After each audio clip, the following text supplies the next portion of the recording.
السلام علیکم ورحمۃ اللہ وبرکاتہ۔ الحمدللہ کفا وسلام علی عبادہ الذین اصطفیٰ، اما بعد۔ محترم ناظرین کرام، تحفہ رمضان کی آج کی نشست میں آپ حضرات کا استقبال ہے۔ آج کی نشست کا موضوع ہے، اگر ہم اور آپ روزہ رکھتے ہوئے کچھ کام کریں تو روزہ نہیں ٹوٹے گا۔ جیسے روزہ رکھتے ہوئے ہم اور آپ مسواک کریں، ٹوتھ پیسٹ کر سکتے ہیں، اس سے روزہ نہیں ٹوٹے گا، گھبرانے کی ضرورت نہیں ہے۔ ایک حدیث کے اندر آیا، سنن نبی داؤد کتاب الصیام حدیث نمبر 2364، عامر بن ربیعہ رضی اللہ تعالیٰ عنہ کہتے ہیں، رأیت رسول اللہ صلی اللہ علیہ وسلم یشتاق وہو صائم، کہ رسول اللہ صلی اللہ علیہ وسلم کو میں نے مسواک کرتے ہوئے دیکھا جبکہ آپ صلی اللہ علیہ وسلم روزے سے ہیں۔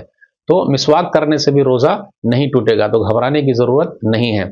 اسی طریقے سے اگر کوئی آدمی رات میں جنبی ہو گیا، ناپاک ہو گیا، یا اپنی بیوی سے مل لیا اور غسل نہیں کیا اور اس نے سحری کھا لی، تو اس کا روزہ صحیح ہوگا۔ پھر بعد میں وہ فجر کی نماز جب پڑھے گا تو اس سے پہلے اس کو تو نہانا ہی پڑے گا، غسل کرنی ہی پڑے گی۔ تو ناپاکی کی حالت میں اگر سحری کھا لیے تو روزہ ہو جائے گا، ایسا نہیں کہ روزہ نہیں ہوگا۔ حدیث کے اندر آیا، صحیح بخاری کتاب الصوم حدیث نمبر 1925، ام المومنین عائشہ رضی اللہ تعالیٰ عنہ کہتی ان رسول اللہ صلی اللہ علیہ وسلم کان یدرک الفجر وهو جنب من اہلی ثم یغتسل ویصوم، کہ نبی صلی اللہ علیہ وسلم فجر کی اذان کو پا جاتے اور آپ اپنے گھر والوں کی طرف سے اگر جنبی ہیں تو نبی صلی اللہ علیہ وسلم پھر غسل کرتے اور روزہ رکھتے تھے۔ پھر اسی طرح آدمی دن میں سو جائے، اس کو نائٹ فالس ہو جائے، وہ تو رات میں ہوتا ہے، لیکن دن میں اگر کسی کو ہو گیا، مزید نکل آیا، تو اس سے روزہ نہیں ٹوٹے گا۔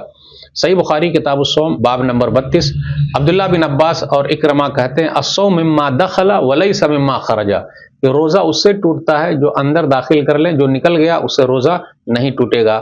پھر اسی طریقے سے اگر کوئی روزے کی حالت میں اپنی بیوی سے بوس و کنار کر لے تو اس سے روزہ اس کا نہیں ٹوٹے گا، لیکن اپنے جذبات پر قابو رکھنا چاہیے۔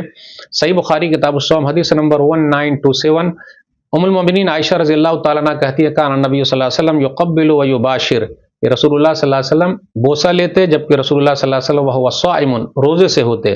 پھر آگے کہتی ہیں کہ وہ اپنی خواہش پر سب سے زیادہ کنٹرول کرنے والے تھے۔ پھر اسی طریقے سے روزے کی حالت میں اگر گرمی بہت زیادہ تو سر پر پانی ڈال سکتے ہیں، اسے روزہ نہیں ٹوٹے گا۔ سنن نبی داؤد کتاب الصیام حدیث نمبر 2365 یا 2360۔ پھر اسی طریقے سے سر کے اوپر کپڑا بھگا کر ہم اور آپ رکھیں تو اسے روزہ نہیں ٹوٹے گا۔ عبداللہ بن عمر رضی اللہ تعالیٰ عنہ نے کپڑا بھگا کر کے سر کے اوپر ڈال لیا۔ صحیح بخاری کتاب الصوم باب نمبر 25۔ اسی طرح روزے کی حالت میں کھانے کا مزہ ٹیسٹ چکھ سکتے ہیں لیکن اندر داخل نہیں کر سکتے۔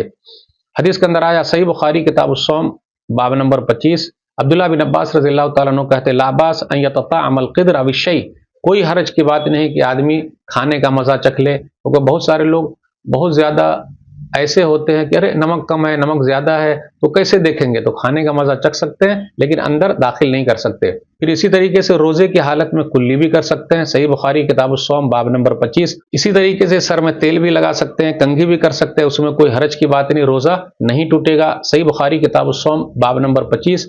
عبداللہ بن مسعود رضی اللہ تعالیٰ عنہ کہتے ہیں، اذا کان یوم صوم احدکم فلیصب دہینا مترجلا، کوئی بھی آدمی جو روزے سے اس کے لیے چاہیے کہ وہ اپنے سر کی دیکھ بھال کرے، تیل وغیرہ لگائے۔ پھر اسی طریقے سے روزے کی حالت میں اگر منہ میں تھوک آ جائے تو تھوک نگل بھی سکتے ہیں۔ صحیح بخاری کتاب الصوم باب نمبر 25، باب اغتسال الصائم۔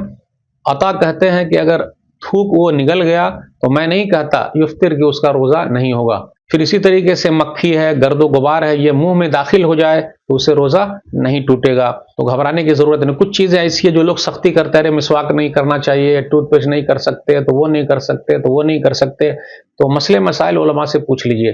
یہ چند باتیں تھی آج کے درس میں۔ اللہ سے دعا ہے کہ اللہ تعالی ہمارے روزے کو قبول فرما لے، آمین۔ والسلام علیکم ورحمۃ اللہ وبرکاتہ۔